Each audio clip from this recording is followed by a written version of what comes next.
இது அமரர் கல்கியின் இடிந்த கோட்டை. இடிந்த கோட்டை கதையோட 3ஆம் பாகம் இது. முதல் 2 பாகத்தோட லிங்க் டிஸ்கிரிப்ஷனில் இருக்குது. பார்க்காதவங்க பார்த்துட்டு வாங்க. ஒவ்வொரு பௌர்ணமியிலையும் தன்னை பார்க்க ஒரு மாய மோகினி வர்றதா சொன்ன குமாரசுவாமி நடுவில் கல்கி கிட்ட உங்களுக்கு இந்த கோட்டையோட வரலாறு தெரியுமா அப்படின்னு கேட்டு அதை பற்றி சொல்ல ஆரம்பித்தான். சுமார் 300 வருஷங்களுக்கு முன்னாடி இந்த செஞ்சியில் பிருத்வி சிங் அப்படின்னு ஒரு ராஜா இருந்தார். அவர் வீரராஜபுத்திர வம்சத்தை சேர்ந்தவர்.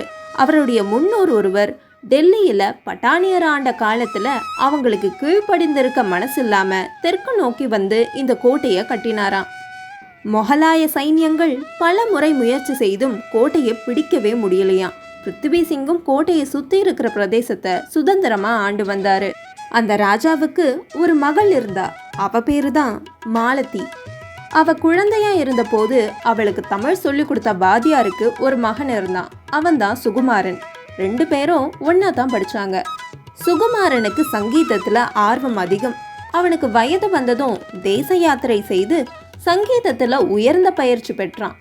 அவன் திரும்பி வந்ததும் செஞ்சி ராஜசபையில அவனுடைய சங்கீத கச்சேரி நடந்தது. ஆனால் அதில் மற்றவங்களை விட அதிகமாக சந்தோஷப்பட்டவ மாலதி தான். அந்த தெய்வீக சங்கீதத்துக்கு தன் இதயத்தையே பரிசா கொடுத்தா. அதுக்கப்புறம் மாலதி தான் சுகுமாரன் கிட்ட சங்கீதம் கற்றுக்க விரும்புகிறதா ராஜா கிட்ட சொன்னான். ராஜாவும் வாத்தியார் மகன் தானே அப்படின்னு மறுப்பு சொல்லலை. இதனால் அவங்க 2 பேருக்கு நடுவில் பரஸ்பரம் காதல் வளர்ந்தது. இந்த காதல் விபரீதத்தில் தான் முடியும்னு சுகுமாரன் பல தடவை சொல்லியும் மாலதி கேட்கவே இல்லை. அவனைத்தான் கல்யாணம் செஞ்சுப்பேன்னு ஒத்த காலில் நின்னான். தன்னோட தந்தை கிட்ட தானே பேசி இதுக்கு சம்மதம் வாங்க போறதாகவும் சொன்னான். இந்த சமயத்துல தான் எதிர்பாராத ஒரு ஆபத்து வந்தது. அப்போ ஆற்காடு நவாபா இருந்தவர் மாலத்தியோட அழகை பார்த்து அவளை கல்யாணம் செஞ்சுக்க விரும்புறதா பிருத்வி சிங்குக்கு தூது அனுப்பினாரு. ஒருவேளை பிருத்வி சிங் இதுக்கு ஒத்துக்கலன்னா செஞ்சி மேல படையெடுப்பதற்கு ஒரு பெரிய சைன்யமே தயாரா இருப்பதாகவும் அந்த தூதுல இருந்தது. இதை கேட்டதும் பிருத்வி சிங்குக்கு பயங்கரமா கோவம் வந்தது. மந்திர ஆலோசனை சபையை கூட்டி யோசனை கேட்டாரு.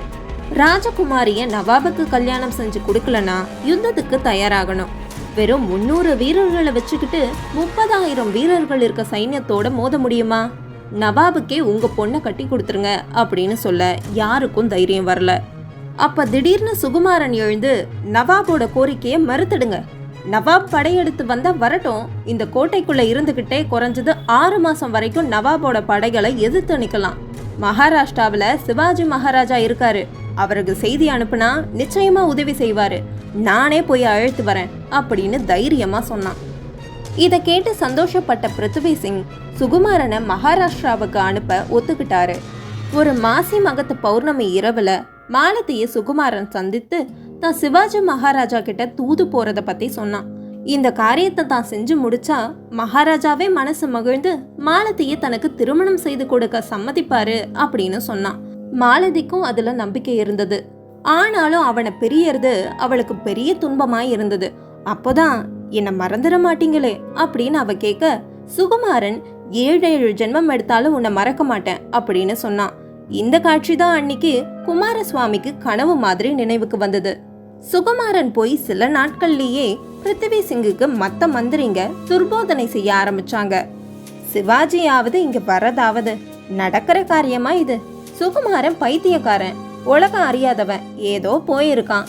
சிவாஜிய அவன் பார்க்கறதே நிச்சயம் இல்ல. பேசாம நவாபோட சமாதானமா போயிடுங்க, அதுதான் நல்லது அப்படின்னு சொன்னாங்க. அந்த சமயத்துல மாலதியும் ஒரு தப்பு பண்ணான். ஒரு நாள் தந்தையோட பிரியமா பேசிட்டு இருக்கும் பொழுது சுகுமாரன் மேல தான் கொண்ட காதலை பத்தி சொல்றா. தன்னை அவனுக்கே கல்யாணம் செய்து கொடுக்கும்படி கேட்டுக்கிட்டா. மாலதி பண்ண ஒரு சின்ன தப்பு அவளோட வாழ்க்கையே திருப்பி போடும் அப்படின்னு அப்போ அவளுக்கு தெரியாது. அதை கேட்டதும் பிருத்வி சிங்கோட மனசு முழுமையா மாறிடுச்சு. அதுக்கப்புறம் பிருத்வி சிங் என்ன செஞ்சாரு இதை தெரிஞ்சுக்கணும்னா என்னோட சேனலை சப்ஸ்கிரைப் பண்ணுங்க. அடுத்த பதிவில் பார்க்கலாம்.